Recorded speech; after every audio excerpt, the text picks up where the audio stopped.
Well, thank you for that kind introduction. It reminded me when I was going through my confirmation process, they were chasing down all the people I'd known my whole life, and they found one of the young men who played basketball with me at Los Amigos, and his quote was, they asked how good I was, and he said, well, he made the most of what he had.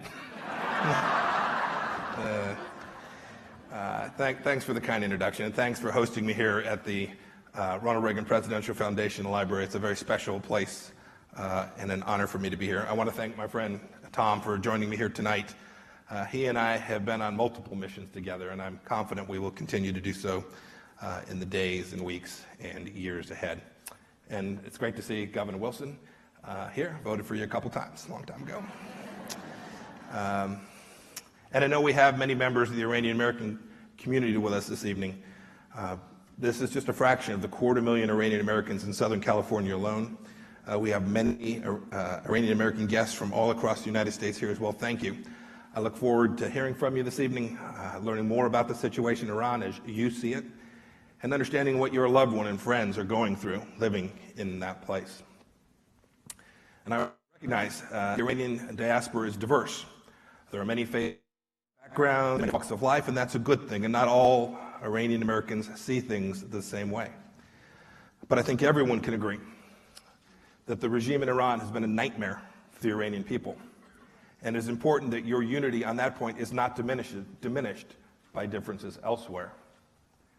To our Iranian American and to our Iranian American friends, tonight I want to tell you that the Trump administration dreams the same dreams for the people of Iran as you do. And through our labors and God's providence, that day will come true.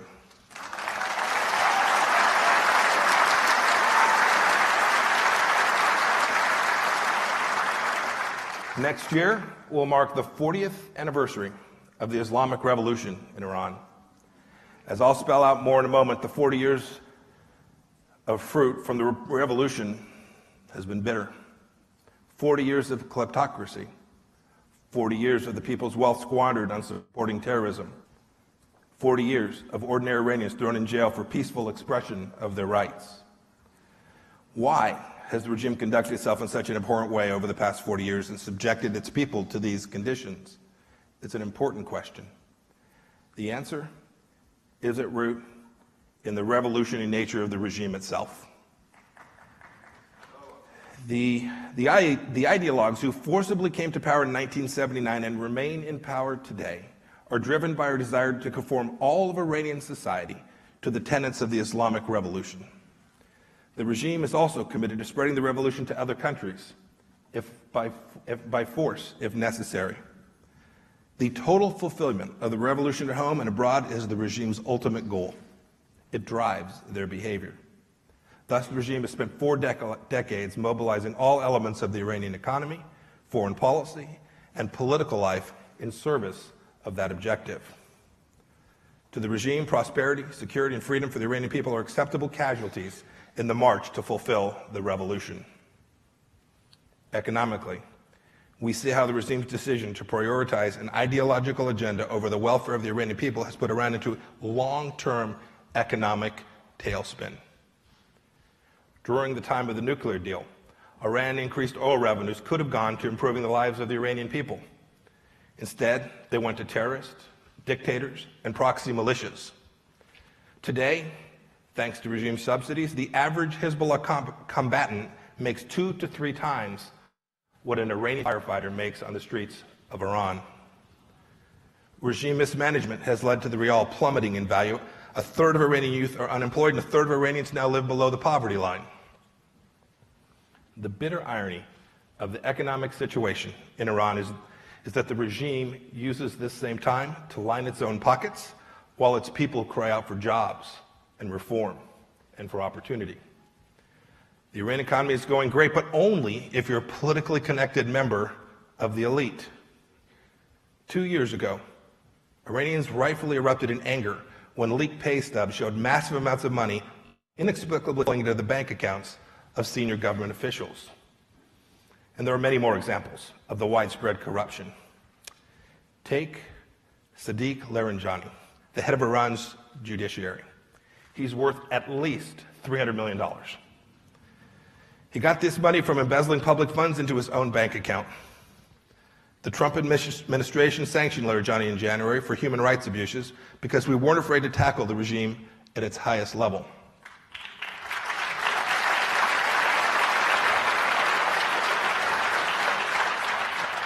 Call me crazy, you won't be the first, but I'm a little skeptical that a thieving thug under international sanctions is the right man to be Iran's highest-ranking judicial official. Former IRG officer and Minister of Interior Sadiq Masouli is nicknamed the Billionaire General. He went from being a poor IRGC officer at the end of the Iran-Iraq War to being worth billions of dollars. How'd that happen? He somehow had a knack for winning lucrative construction and oil trading contracts from businesses associated with the IRGC. Being an old college buddy of Mahmoud Ahmadinejad just might have had something to do with it as well.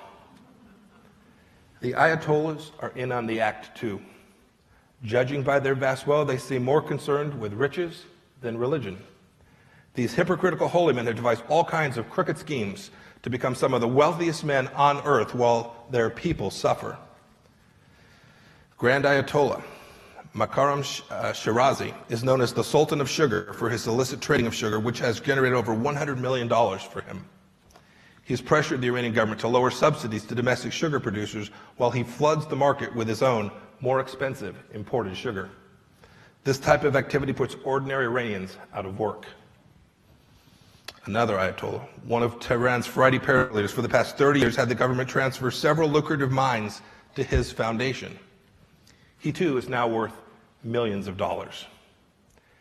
And not many people know this, but the Ayatollah Khamenei has his own personal, off-the-books hedge fund called the Setad, worth $95 billion with a B dollars. That wealth is untaxed, it is ill-gotten, and it is used as a slush fund for the IRGC. The Ayatollah fills his coffers by devouring whatever he wants. In 2013, the Setad's agents banished an 82-year-old Baha'i woman from her apartment and confiscated the property after a long campaign of harassment. Seizing land from religious minorities and political rivals is just another day at the office for this juggernaut that has interest in everything from real estate to telecoms to ostrich farming. All of it is done with the blessing of Ayatollah Khamenei. You know, this list goes on, but we've got places to go tonight. The level of corruption and wealth among Iranian leaders shows that Iran is run by something that resembles the mafia more than a government. On foreign policy, the regime's mission of exporting the revolution is to produce a decades-long campaign of ideologically motivated violence and destabilization abroad. Assad, Lebanese Hezbollah, Hamas, Shia militant groups in Iraq, and the Houthis in Yemen feed on billions of regime cash, while the Iranian people shout slogans like, "Leave Syria, think about us." Our partners in the Middle East are plagued by Iranian cyber attacks and threatening behavior in the waters of the Persian Gulf. The regime and its allies in terror have left a trail of dissident blood across Europe and the Middle East. Indeed, our European allies are not immune to the threat of regime-backed terrorism. Just earlier this month, an Iranian diplomat based in Vienna was arrested and charged with supplying explosives for a terrorist bomb scheduled to bomb a political rally in France. This tells you everything you need to know about the regime. At the same time, they're trying to convince Europe to stay in the nuclear deal. They're covertly plotting terrorist attacks in the heart of Europe. And because fighting the United States and destroying Israel is at the core of the regime's ideology, it has committed and supported many acts of violence and terrorism against both countries and our citizens. As just one example, well over 1,000 American service members have been killed and wounded in Iraq from Iranian-made IEDs. Today, multiple Americans are detained and missing inside of Iran. Bakr Namazi, Siamak Namazi, Xiu Wang are unjustly held by the regime to this day, and Bob Levinson has been missing in Iran for over 11 years. There are others too, and we in the Trump administration are working diligently to bring each of those Americans home for having wrongfully detained for far too long.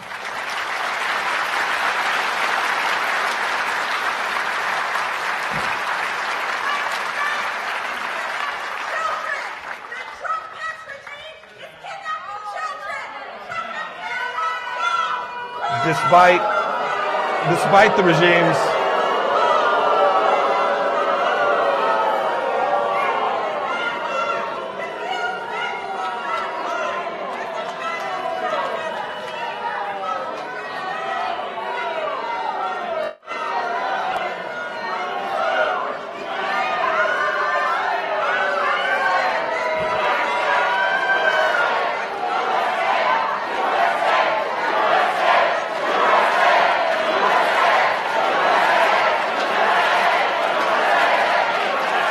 Thank you.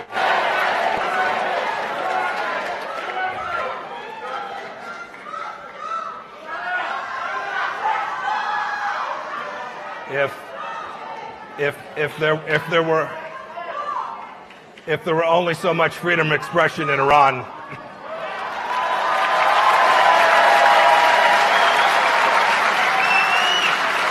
you know, despite the regime's clear record of aggression, America and other countries have spent years straining to identify a political moderate. It's like an Iranian unicorn. The regime's revolutionary goals and willingness to commit violent acts haven't produced anyone to lead Iran that can be remotely called a moderate or a statesman. Some believe that President Rouhani and Foreign Minister Zarif fit that bill. The truth is, they're merely polished frontmen for the Ayatollah's international con artistry. Their nuclear deal didn't make them moderates, it made them wolves in sheep's clothing. Governments around the world worry that confronting the Islamic Republic harms the cause of moderates. But these so-called moderates within the regime are still violent, Islamic revolutionaries with an anti-America, anti-West agenda. You only have to take their own words for it. And for that matter, the evidence reveals that their agenda is as anti-Iran agenda as well. The regime's absolute adherence to the Islamic revolutions mean it cannot endure any ideas in the Iranian society that would contradict or undermine it, unlike we just did here this evening. It's why the regime has for decades heartlessly repressed its own people's human rights, dignity, and fundamental freedoms. It's why the Iranian police detained a teenage Iranian gymnast for posting an Instagram video of herself dancing. It's why the regime arrests hundreds of Azawahis, members of Iran's minority Arab community, when they speak out to demand respect for their language and for their basic beliefs. The government's morality police beat women in the streets and arrest those who do not wish to wear the hijab. On White Wednesday, one activist was recently sentenced to 20 years in prison for protesting compulsory hijab wearing. The desire to uphold the Islamic resolution has especially resulted in gross suppression of the freedom of religion in Iran, often to barbaric ends. Last month, a simple man, a bus driver, a father of 2 children, and a member of the Iranian Gobadi Sufi dervish community was convicted and sentenced to death. His sentence came on questionable grounds, following violent clashes between security forces and the dervishes. He was reportedly denied access to a lawyer before and during his grossly unfair trial. This man, Mr. Salas, and his supporters maintains his innocence throughout, reportedly stating he'd been tortured into a forced confession. Sadly, on June 18th, the regime hanged Mr. Salas in prison. His death was part of a larger crackdown that began in February when at least 300 Sufis demanding the release of their fellow faith members were unjustly arrested. Right now, hundreds of Sufi Muslims in Iran remain imprisoned on account of their religious beliefs, with reports of several having died at the hands of the regime's brutal security forces.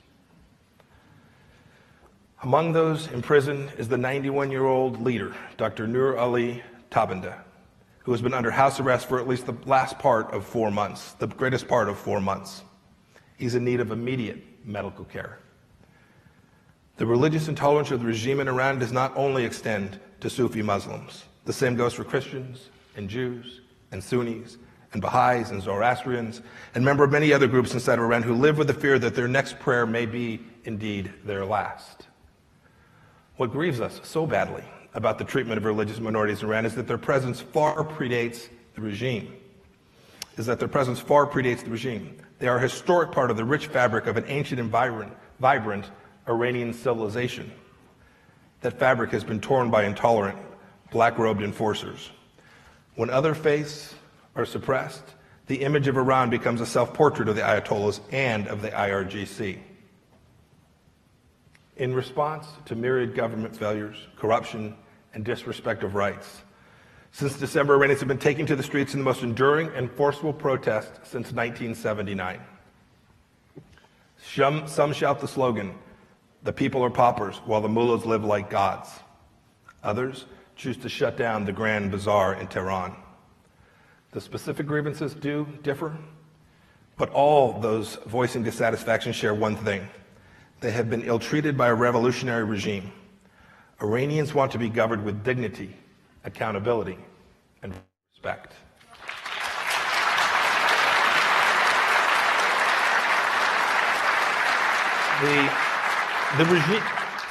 This is important. The regime's brutal response to these peaceful protests reflects the intolerance that its revolutionary worldview has produced. Last January, the regime welcomed in the new year with the arrest of up to 5,000 of its own people. They were peacefully calling for a better life. Hundreds reportedly remain behind bars, and several are dead at the hands of their own government. The leaders cynically call it suicide. Overall, it's clear the regime's ideology has led many Iranians to be angry they cannot call their homeland a normal country.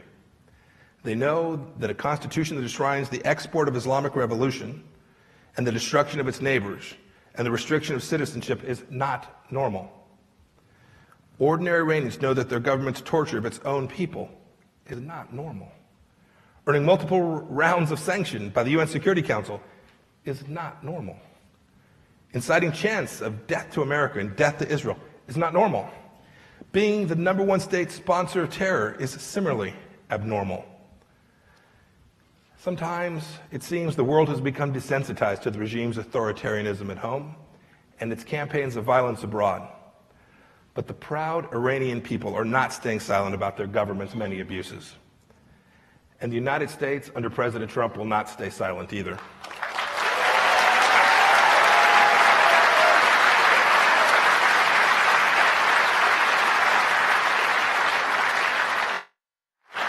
In light of these protests and 40 years of regime tyranny, I have a message for the people of Iran. The United States hears you. The United States supports you. The United States is with you. When the United States sees the shoots of liberty pushing up through Iraqi soil, we pledge our solidarity, because we too took a hard first step towards becoming a free country a few years back.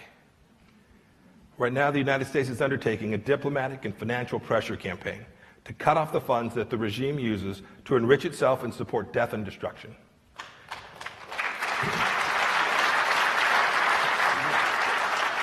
We have an obligation to put maximum pressure on the regime's ability to generate and move money, and we will do so. At the center of this campaign is the reimposition of sanctions on Iran's banking and energy sectors. As we've explained over the last few weeks, our focus is to work with countries importing Iranian crude oil to get imports as close to zero as possible by November 4th. Zero.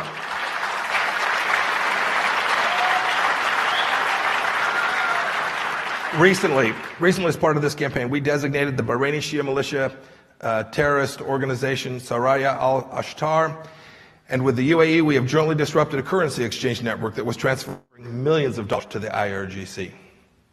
And there's more to come. Regime leaders, especially those at the top of the IRGC and the Quds Force like Qasem Soleimani, must be made to feel the painful consequences of their bad decision making.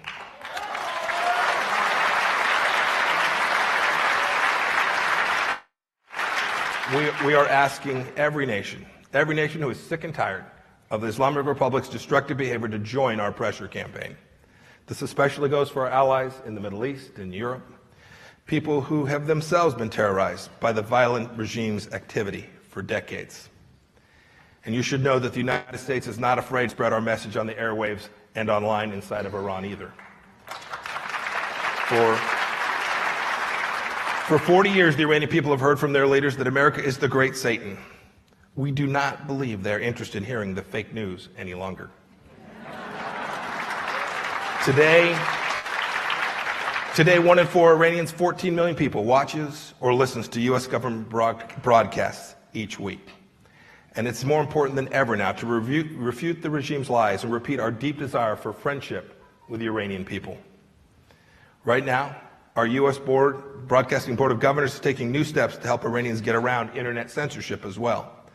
The BBG is launching a new 24/7 Farsi language TV channel.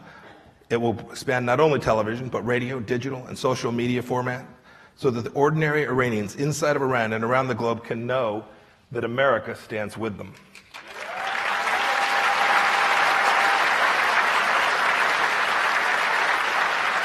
And finally, America is unafraid to expose human rights violations and support those who are being silenced. We continue to raise our concerns over the Islamic Republic's dire record of human rights abuses each time we speak at the UN and with our partners who maintain diplomatic relations with that country. We make it clear that the world is watching, and as the regime continues to make its own people the longest suffering victims, we will not stand silent. And now we call on everyone here in the audience and our international partners to help us shine a spotlight on the regime's abuses and to support the Iranian people. The goal of our efforts is to one day see Iranians in Iran enjoying the same quality of life that Iranians in America enjoy.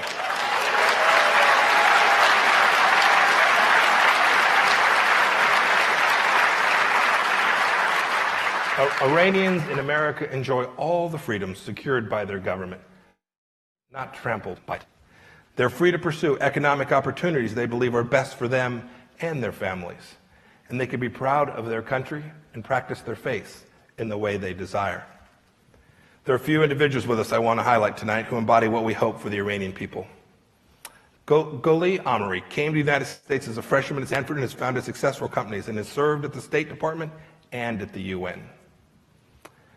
Susan Azadeh was forced to leave everything behind and come here in 1979.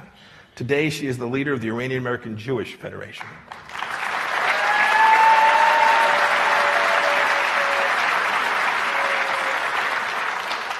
Macon Del Rahim, I think I saw him, came to America with his family when he was just 10 years old. He's now the Assistant Attorney General at the Department of Justice. Quite amazing.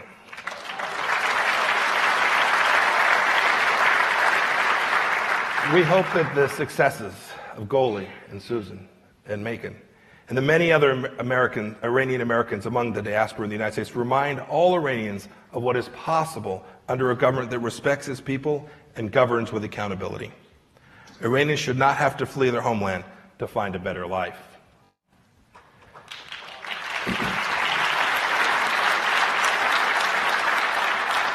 While it is ultimately up to the Iranian people to determine the direction of their country, the United States, in the spirit of our own freedoms, will support the long-ignored voice of the Iranian people. Our hope is that ultimately the regime will make meaningful changes in its behavior, both inside of Iran and globally. As President Trump has said, we're willing to talk with the regime in Iran, but relief from American pressure will come only when we see tangible, demonstrated, and sustained shifts in Tehran's policies. I thought I'd close tonight in a perfectly appropriate way by invoking the words of a man who routinely made the case for freedom and respect, far more eloquently than I ever could, President Ronald Reagan. In 1982, President Reagan gave a speech to the British Parliament that became known as the Westminster Address. He urged other Western governments to support those around the world trying to break free of tyranny and injustice. His reason why was simple and powerful. He said, "Freedom is not the sole prerogative of a lucky few, but the inalienable right and universal right of every human being." This is why we also call on all governments to end their flirtations with a revolutionary regime and come quickly to the aid of the Iranian people.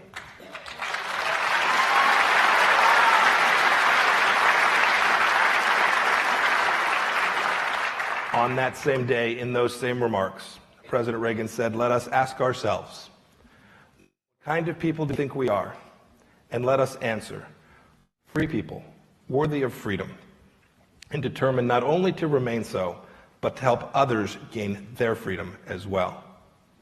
Today, the United States condemns oppression levied on the Iranian people by those who rule unjustly, and we proudly amplify the voices of those in Iran longing to have those inalienable and universal human rights cease to be ignored and instead to be honored. We do so knowing that many in the streets and marketplaces speak for those who the regime has permanently silenced over the years, who may even have had loved ones who are in the audience tonight. It's America's hope that the next 40 years of Iran's history will not be marked by repression and fear, but with freedom and fulfillment for the Iranian people. Thank you.